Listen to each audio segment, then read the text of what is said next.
My name's Adrian Collette, and I'm CEO of Creative Australia. A warm welcome to you.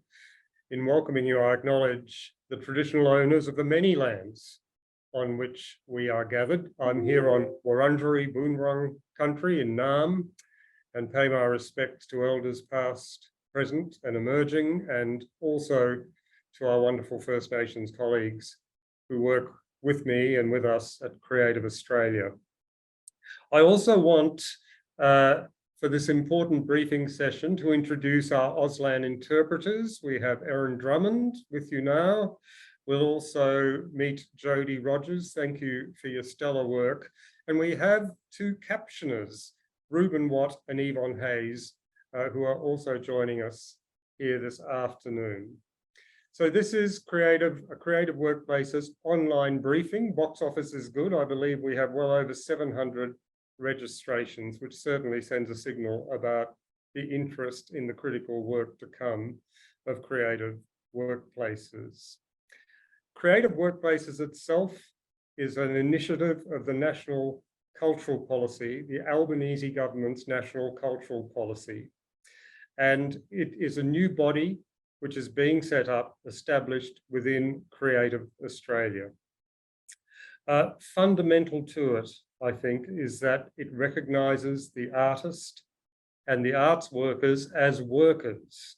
It's very important to our minister that that is the case, and it importantly recognises the absolutely essential responsibility of having safe and respectful workplaces for artists and arts workers to work in. We know this is very dear to the heart of our minister, the Honourable Tony Burke, who is after all also Minister for Employment and Workplace Relations. And the minister himself appoints the Creative Workplaces Council to ensure that the advice to the executive is the best we can possibly harness. And I'm very pleased to say that Minister Tony Burke appointed Kate Jenkins as chair of Creative Workplaces, and I'm even more pleased to say that Kate Jenkins accepted the role. Kate is renowned for her work as a lawyer, a leader and change maker. She's a former human rights and sex discrimination commissioner. She's recognised for spearheading some of Australia's leading reviews, reports and reforms for fairness, safety and equality. Kate is Australia's foremost authority on respect and equality in the workplace, and we are fortunate indeed to have her as a colleague and as chair of Creative Workplaces. So Kate, with that, I might hand over to you to lead us through this session. Thank you. Thank you, Adrian, and it's my great pleasure to be here today. And thank you for everyone who's joined to hear about the work of Creative Workplaces. I'd like to start by acknowledging the traditional owners of the land. I'm coming to you from the land of the Boonwurrung people of the Kulin Nation, and I'd like to pay my respects to their elders past, present and emerging. I'd also like to recognise and thank the many people in the arts sector who have really for many years advocated for change and were very much behind why and how Creative Workplaces came into existence, including those who contributed to the music industry review that led to Raising Our Voices report and A Wider Lens.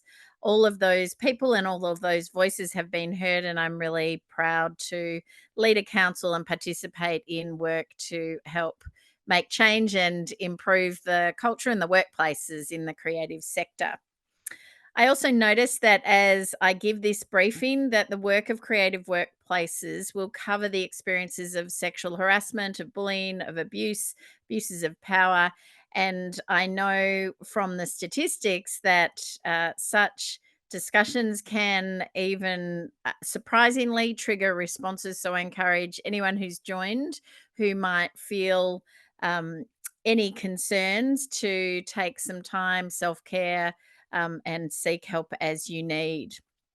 Um, can I ask Nick to put up some slides, and I'm going to go through an overview of what is happening in creative workplaces and why it exists. So, Nick, can I get you to put up the slides, and I will just see if they appear. They do, like magic. Um, and if I can start, so move to the next slide. Thank you. So I'll start with just a bit of background for everyone participating on the impetus for creative workplaces. I know, as I've already acknowledged, there's been a long-term advocacy for improved rights, recognition, pay, conditions in the arts and entertainment sector. But in particular, over the last 5 or 6 years, there's been increased momentum that has led to the creation of creative workplaces. In 2017, as is well known, allegations about movie producer Harvey Weinstein surfaced, which indicated that there had been one of the world's top music movie producers had been engaging in conduct that constituted sexual harassment, sexual assault, and false imprisonment over a number of years, and involving particularly a number of young women in the sector, and women, either actresses or administration uh, staff who wanted to advance in the sector, and felt that they had to comply with his demands. That those allegations led to a global Me Too conversation, which reached Australia, and in particular started in Australia in the media and entertainment sector, but actually expanded to all sectors and all workplaces. And I'm sure many of you on this call were part of conversations, not just at work, but at home, at looking at the high rates of experience of sexual harassment at work, but also the harms and the long-term damage caused by the conduct. That that conversation led to a national inquiry into workplace sexual harassment in Australia that I led at the Australian Human Rights Commission. And as part of that inquiry, we conducted a comprehensive national survey on the experience of sexual harassment, broken down into various industries. Whilst it showed that 1 in 3 Australian workers had experienced sexual harassment in the last 5 years before that survey, what notably came out was that the two top worst sectors for sexual harassment were, firstly, information, media, and communications, and secondly, arts and recreation. So the data indicated that the sector of arts, entertainment, and culture was a sector that had a particular problem, and particular risks for participants. Following that, due to some disclosures, we saw the music industry review, and I acknowledge Alex Shahady and her team, but also those who contributed to that review, which resulted in the Raising Our Voices report, and also the review in the cinematographic industry, and resulted in a Wider Lens report. The culmination of all of these things, and also a review of the Australian Parliament that I led in 2021, meant that the conversation about fair, safe, and respectful workplaces was high on the new government's agenda. And as has been already noted by Adrian, the new Minister for Industrial Relations was also the Minister for the Arts. And so it is not a surprise that the National Cultural Policy includes in it a key platform that recognises the importance of fair, safe, and respectful workplaces. So that is how we came to the policy position of establishing an entity that will be responsible for improving workplaces in the creative sector, and in particular to the Creative Workplaces Council. So, Nick, can you please move to the next slide? Thank you. There's a happy snap of the council at the day of the launch of Creative Australia, which was the 24th of August this year. So relatively newly born council. I acknowledge a number of my board members are online today, so thank you for joining, and thank you already for your deep commitment and contribution.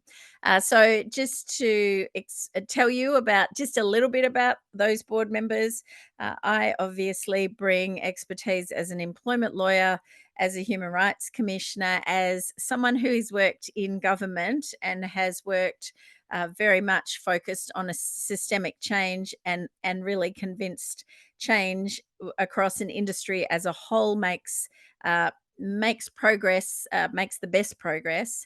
I'm also joined on the board by Bjorn Stewart, who's an actor, writer, director, a Kuku Yalari man and a Wemba Wemba man, and a very active and engaged participant in the council. Michelle Harris, and this is in order, so Michelle's in the cream in that photograph, Director of People and Culture at Michael Castle Group, previously held a similar role at the Sydney Symphony Orchestra, and background as an IR lawyer, and has also worked at MIA. Ruth Hazelton, singer, musician, songwriter, award winner, toured nationally and internationally in folk and roots music, and has worked in the sector for over 25 years, and is also an oral historian with the National Library of Australia. Tina Lavranos is the executive director at Dark Lab, which is a subsidiary of Mona that works in the visual arts sector, and she has 20 years experience in legal consulting and general management roles, both in the arts and also in the corporate sector. And finally, Fiona Donovan, production designer, and holds a few other hats as well. VP of APDG and a professional member of the ACTA, and has worked in film, theatre, and television. Next slide, please. So the source of the functions of the Creative Workplaces Council, and also the section within Creative Australia, which is the Creative Workplaces team, is under the Creative Australia Act 2023 and the National Cultural Policy Revive. Now, as a lawyer, I will say that I will typically go back to the law to work out what we're meant to do, because I know there is much to do. But specifically, Section 17 of the Creative Australia Act sets out our responsibilities, and it says that we're responsible for promoting fair, safe, and respectful workplaces for Australian artists and persons who are employed or otherwise engaged by arts organisations that engage or support Australian art practice, and persons otherwise involved in the Australian arts practice, and providing information and advice about these matters, and also any other directions from the Australia Council Creative Australia Board. And so, as to simplify or articulate that down, we know our main role is to promote fair, safe, and respectful workplaces for Australian artists and arts workers, and in Australian arts organisations, and provide information and advice about those matters. We're not a regulator.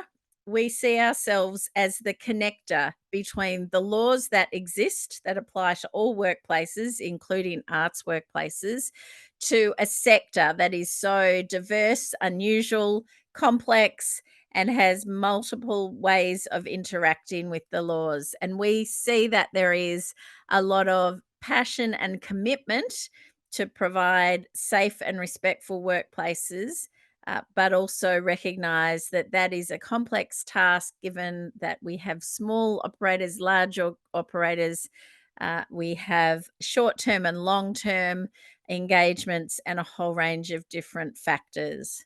Next slide, please. So the focus of our work, as we start recognizing that there can be lots to do, is basically, one, to ensure or support or promote the sector to be able to more easily and consistently comply with the workplace laws that exist. And we know that actually, it's most effective to make those changes joining the industry together as a whole, as a collective, rather than one workplace at a time. There is absolutely benefits for sectors and industries to come together, to learn from each other, to share lessons, and to improve practices. So, our focus, given the legislation and the cultural policy, is to focus on three areas. Firstly, fair pay and conditions, and that is by reference to the fair work and employment laws that exist and apply across the workplaces. We will focus on safe and respectful workplaces, which does include the safety and discrimination laws. And then the cultural policy gives us also a focus on well-being, and we are supported to do that by funding for Support Act that can deliver and continue its excellent work right across the sector. So those, just to really focus down, the focus is where we will be putting our energy towards promoting those specific areas of work. Next slide, please. So, what are we doing? We started in August. This morning was the second meeting of the council. We've been moving at a rapid pace, and I pay huge tribute to the staff at Creative Australia who have introduced creative workplaces, Music Australia, and plus reformed themselves as of the 24th of August into a new entity that is making a huge difference already. So, just to give you a sense of what we are focusing on in our first year of existence and supporting as we can the work that Creative Australia is doing, our first task, or at least the one that we were keenest to get up and running, was to recruit the new Creative Workplaces Director.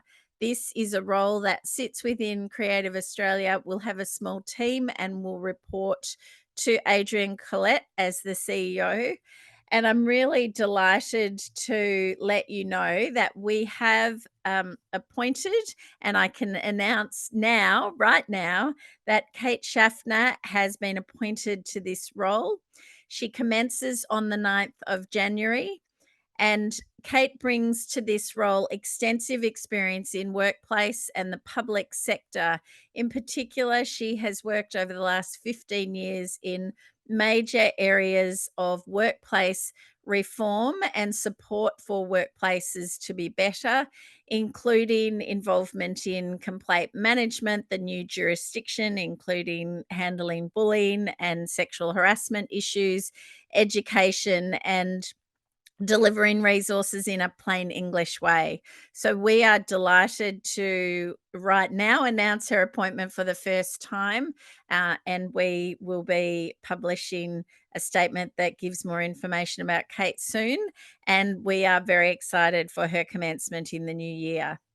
The other activities that we've undertaken is we have made a commitment that we will be developing a new online platform for creative workplaces. We are looking at what is the most effective way for us to deliver at scale resources, information, and referrals. And there are a number of really good examples of that being an effective way. Play by the rules in the sports sector is such an example. The respectatwork.gov.au platform is another example. And so we will be procuring that resource in the new year. It will be designed in a way to meet the needs of the sector and to be able to provide information in an easily accessible way. The third area that we will be focusing on in year one is to build pathways to referral agencies. So we know Support Act is there, but also, for example, if people want to bring a claim of sexual harassment, they might want to go to the Fair Work Commission, they might want to go to the Human Rights Commission.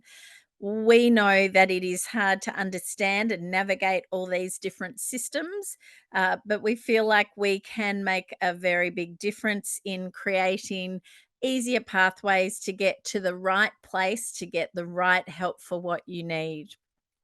The fourth area of focus will be to create something that we're nominally calling the fair, safe, and respectful framework. So, this is the idea of us pulling together a suite of core materials, recommended best practice approaches to workplaces that we know many organizations want to provide, but in the middle of doing all the other work that's required, it is very difficult to be across best practice and to produce all the policies, procedures, and requirements that you need to produce. That framework we will also use to create some minimum standards so that we will know for organizations what's the absolute essential things that you need to do to ensure you're providing a fair, safe, and respectful workplace. The next area of focus is stakeholder consultation, engagement, and education. We are so delighted that so many people have joined today. We know that people have been itching to know what we are doing, what we will do. And we're also aware that our work will only be as good as it can be if we have engagement from the sector, if we're able to consult and understand what will be the most useful. So, this briefing is just the start of an ongoing relationship with people working in the sector, organizations in the sector, and in due course, also promoting the different tools and resources we will be providing. And the final area of initial focus is to develop a system to monitor and evaluate the impact of the work that Creative Workplaces does. This priority is actually a broader priority of measuring the impact of the Revive policy. Part of that policy was a 3-year review to understand what the reforms had done and the impact they'd had. And we will be very keen to be able to demonstrate the impact that Creative Workplaces has in improving workplaces over time. So that's our last area of focus for year one. Um, you might appreciate that's a big agenda, but with our new director starting, it means that there will be someone who you will all get to know over time, with Kate as someone who can really be consistently focusing on the work that we're doing and making sure that we are delivering on our mandate. And Nick, can I get you to go on to the next slide now?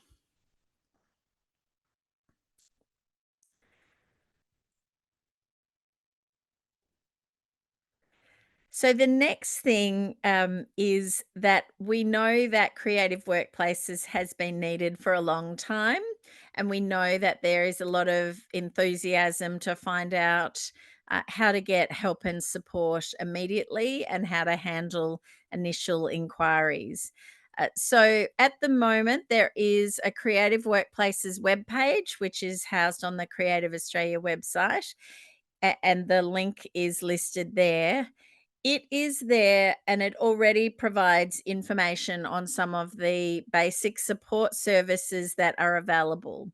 We will in the new year be providing more than just a list of referral services. We'll be providing information, advice, and sort of information you can use to find out what you might want to find out without having to call anyone. But at the moment, that is the place that we're directing people. If you're seeking support, if you want different agencies for wellbeing support, if you're interested in information on your rights at work or to report workplace bullying, harassment, or discrimination, the contact details are there. And there's also a long list of additional resources and support organisations for the arts and entertainment sector. So that information is currently available. I'd also encourage you to jump on there if you're interested in getting regular updates. I suspect most of you have already done that. If you knew to attend this session, you probably received that notice through registering. But we know how diverse and how big the creative sector is. And it's a great help to us if you've registered your contact details. So as we have information and updates we want to share, we can send those out to you. So you can either register, or if you'd prefer, you can just jump on from time to time and see the updates that we will give from time to time.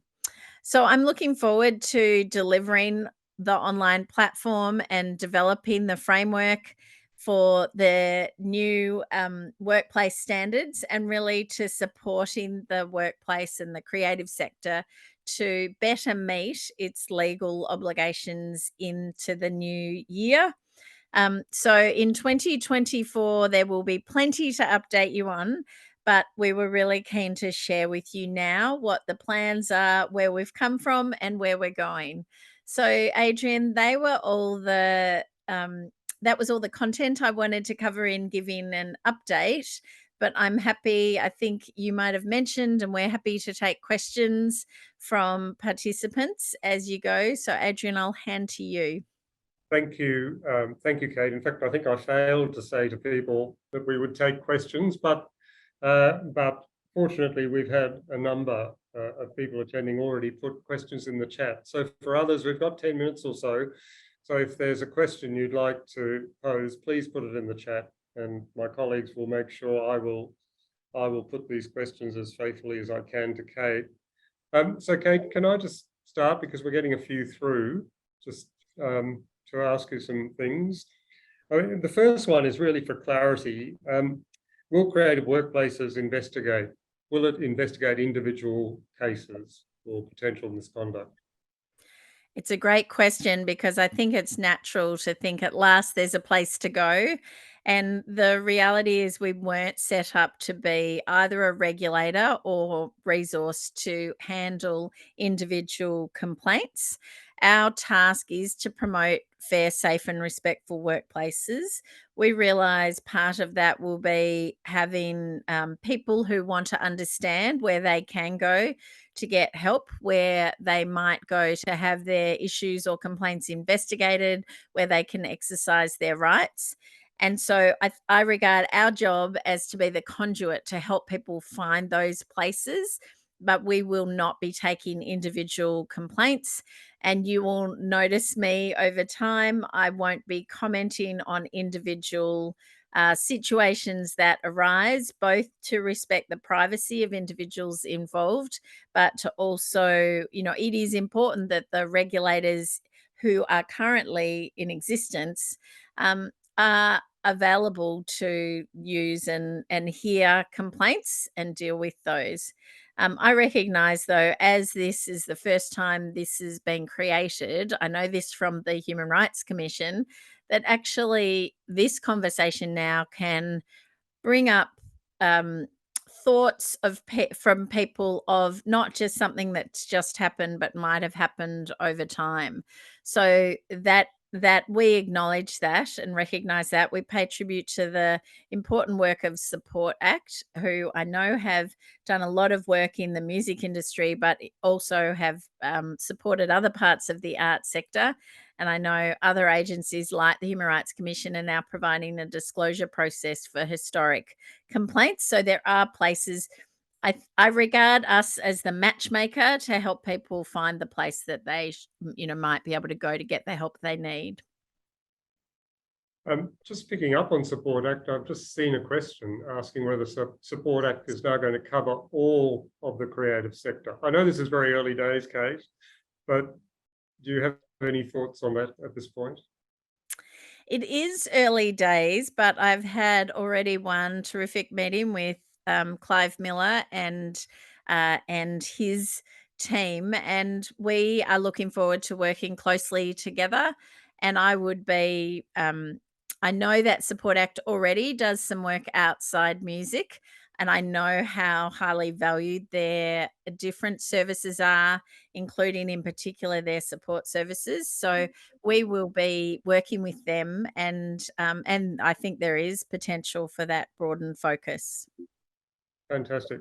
We're getting a number of questions about our relationship to existing protocols and reports. So will you be enacting or supporting any of the recommendations of the Raising Your Voices report, or how will creative workplaces interact with existing codes, including from Live Performance Australia and MIA, for example? So what's the Yes. early on that? Would be Yes. very helpful. That's the fantastic thing about establishing this.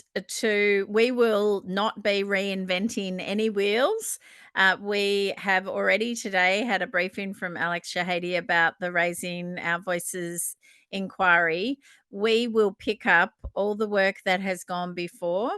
The creation of creative workplaces is a reflection of some of the recommendations in Raising Our Voices, but the policy then looked more broadly at the whole sector. So it's a response to that and then a broader response, which is terrific. So based on my experience, there's amazing expertise and really terrific pieces of work that have already been done. We will not be coming up with a brand new idea. We will be working with what has been done and what will be most easily and effectively implemented. So I'm really looking forward to that. I will say that the Creative Workplaces Council has a group chat and we share resources as they come up. And it is remarkable, not just in Australia, but internationally. There are some really terrific pieces of work being done, and we will be learning not just from what's happened in Australia, but also what's happening internationally in arts and entertainment sector, and in fact from other sectors as well, to the extent that that's helpful. Thank you, Kate. Just by the way, we've had a question whether the slides and recording will be made available. Yes, they will be for those of you who are interested, and we will post this recorded session as well as the slides on the Creative Workplaces website after this session. I've had a couple of questions, Kate, on how creative workplaces will determine, how does it go about determining minimum standards? And then, of course, the following question, what will happen if the minimum standards aren't met? Do you mind tackling that one at this stage? Yes. And I have just come out of the Human Rights Commission where we were able to work on getting clear evidence of what works and what doesn't work and created the 7 standards for the positive duty. So I have high in my mind how important determining the right standards are.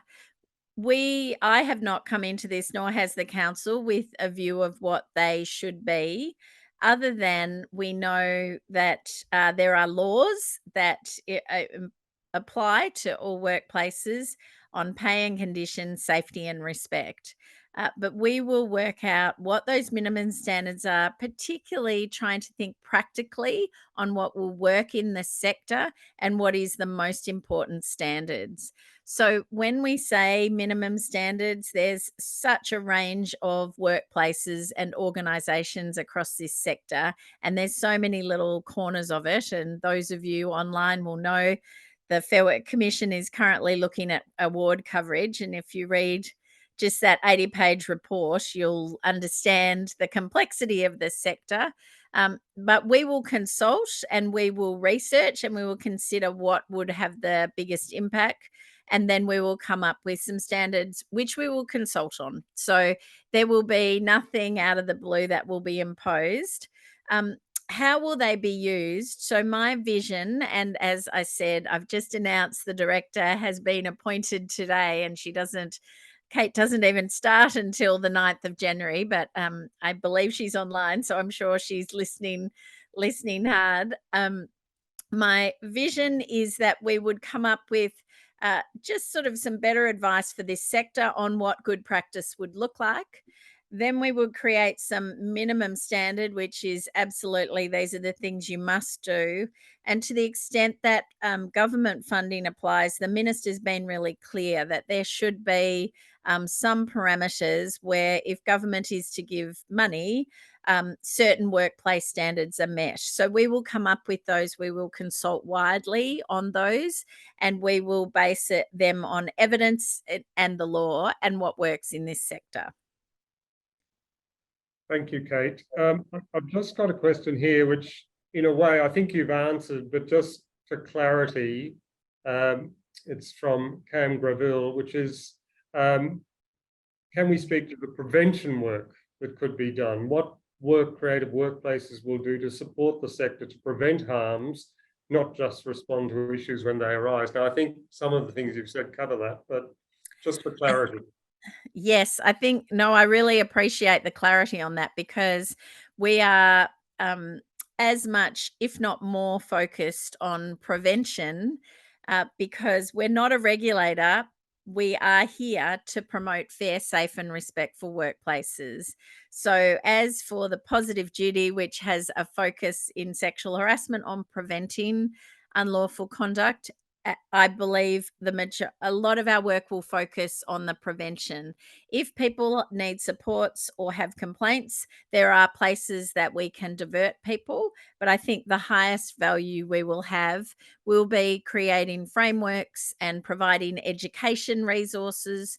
So the kinds of things that we are thinking of in the next year will be access to policies, procedure, training resources, and developing, for example, briefing on key issues that organisations need. So looking at a way that we can, at scale, share what organisations need to do in a way that works right across the sector. Fantastic.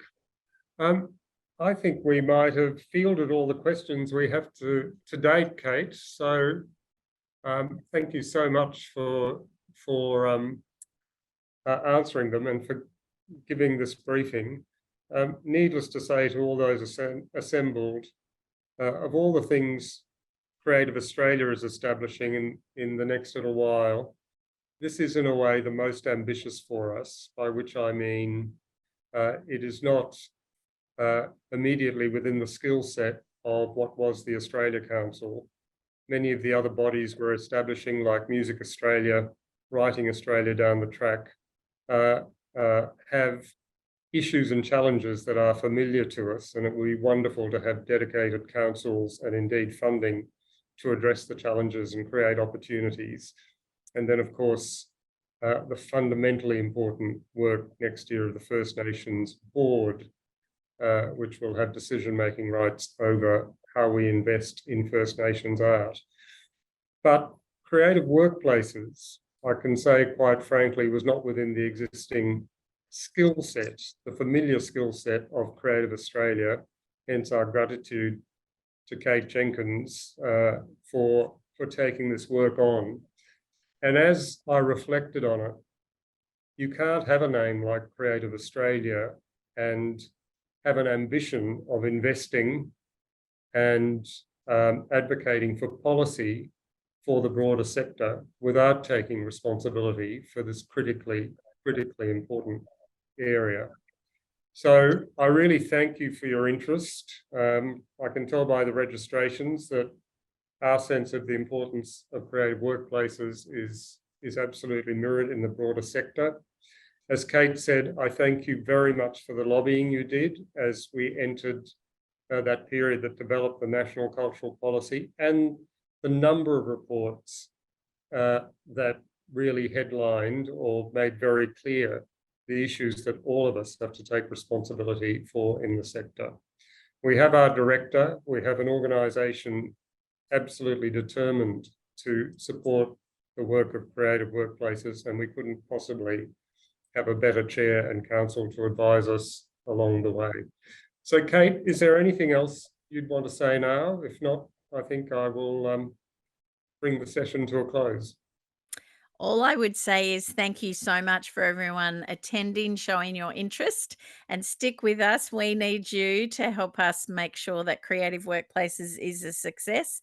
But having done work, there is a reason why this is the only request that I have said yes to since leaving the commission, and that is because I do see the huge opportunity for such an important change in such an important sector. So I really feel very privileged that I'm able to work with you all. So thank you. And thanks, Adrian. It is a delight to be part of Creative Australia. Thank you, Kate. And thank you again to Jodie and Erin for also joining us. And thanks, colleagues. Bye-bye.